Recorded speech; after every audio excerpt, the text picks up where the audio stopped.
কবির সাহেব একটা কেন 20টা বাবরি মসজিদ করুন। এই হারাম খাওয়া বন্ধ করবি কবে, তবে ভাষণ মারবি। তোরা 3000 টাকার মুনাফেকরা আবার আমাকে জ্ঞান দিচ্ছে যে এই করা উচিত না, এই করা উচিত না। কল এই মুনাফেক। মসজিদ করাটা সংবিধান বিরোধী নয়, সংবিধানের পক্ষে। 6 ডিসেম্বর ভরতপুরের তৃণমূল বিধায়ক হুমায়ুন কবির তিনি সেইখানে বাবরি মসজিদের শিলান্যাস করবেন এবং এক শ্রেণীর মানুষ হুমায়ুন কবিরকে সমর্থন করছেন, আবার অন্যদিকে এক শ্রেণীর মানুষ হুমায়ুন কবিরের বিরোধিতা করছেন। এবং আমরা সূত্র মারফত যেটা খবর পাচ্ছি, অনেকেই মন্তব্য করছেন যে 6 ডিসেম্বর হয়তো বাবরি মসজিদের শিলান্যাস না হতে পারে। আবার অনেকেই বলছেন যে বাবরি মসজিদ হবে, কেউ আটকাতে পারবে না, কেউ রুখতে পারবেন না। এবং প্রশ্ন উঠছে, হুমায়ুন কবির তিনি মুসলিম সম্প্রদায়ের মানুষ, তিনি হয়তো মুসলিমদের জন্য ভাবছেন, তিনি জেগেছেন, তাই জন্য তিনি বাবরি মসজিদ করছেন। এবং হুমায়ুন কবিরকে এক শ্রেণীর মানুষ বিরোধিতা করছে কেন, এই প্রশ্ন কিন্তু উঠছে, কেন বিরোধিতা করছেন। আর এই প্রসঙ্গে আমরা সরাসরি কথা বলবো। আমাদের সঙ্গে রয়েছেন একজন বিশিষ্ট সমাজসেবী এবং মানবাধিকার কর্মী হোসেন গাজী। যে মসজিদের শিলান্যাস না হওয়ার সম্ভাবনাটাই 99 না হওয়ার তো কোনো জায়গা নেই। বিজেপি RSS এর নেতারা বা হুমায়ুন বিরোধী কিছু মানুষ আছে, তারা হয়তো বিভিন্ন রকম ইস্যুকে খাড়া করে গিয়ে আইনে যেতে পারে, আদালতে যেতে পারে, যাক, সেটা তার রাইট আছে, তাদের অধিকার আছে, যাওয়ার যেতে পারে।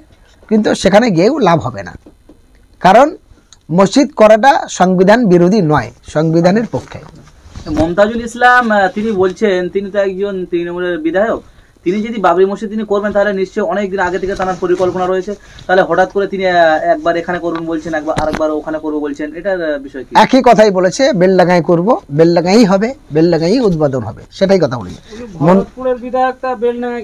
দেখুন, উনি তো রেজিনগরের বিধায়ক প্রথম হয়েছে এবং রেজিনগরের স্থানীয় নাগরিক। রেজিনগরের পার্শ্ববর্তী এলাকা হলো বেলডাঙ্গা। একটা সময় বেলডাঙ্গা রেজিনগর থানার মধ্যেই ছিল, পরবর্তীকালে এটা আলাদা হয়েছে। ফলে মন্তাজুল বলে যে আছে, সে তো ধর্মীয় ব্যবসায়ী। তার কাজ কি? জীবনে শুনেছেন মন্তাজুল কোনো মুসলমান ছেলে খুন হয়েছে কোনো রাজনৈতিক নেতার দ্বারায় বা কোনো ধর্মীয় নেতার দ্বারায়, সেখানে মন্তাজুল প্রতিবাদ করেছে, কোনো মিটিং মিছিল করেছে?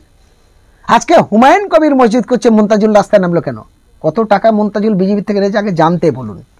কত টাকা ওই তোলামূলের কিছু হুমায়ুন বিরোধী মানুষ আছে, তাদের ইন্ধনে ও কথাটা বলছে, তার জন্য কত নিয়েছে সেটা জিজ্ঞাসা করুন।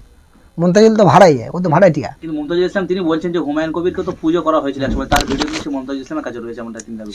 সে করতে পারে। আমি কি বলেছি, হুমায়ুন কবির একজন পলিটিক্যাল লিডার, সে লিডার ভোট পাওয়ার জন্য যেমন সব নেতারা করেছে তেমন সে করেছে। তখনকার কথা ছেড়ে দিচ্ছি, এখন সে বুঝেছে, সেই জন্য সে তোলামূলের সাথেও হচ্ছে না, বিজেপির সঙ্গে হচ্ছে না, সে বিকল্প কিছু ভাবছে। ফলে তার ভাবনার তার কাজেরটা মিলাতে হবে। ফলে কে মন্তাজুল ধর্মীয় ব্যবসায়ী কি বললো না বললো সেই কথা আমাদের কোনো কানে লাগার কোনো কথাই নেই। 6 তারিখে যে শিলান্যাস রয়েছে বাবরি মসজিদের, সেখানে একই মঞ্চে মুখ্যমন্ত্রীকে তিনি আমন্ত্রণ জানাবেন বলেছেন এবং আব্বাস সিদ্দিকীকে, একই মঞ্চে কি রকম কি শুনবে সেটা বলতে পারে।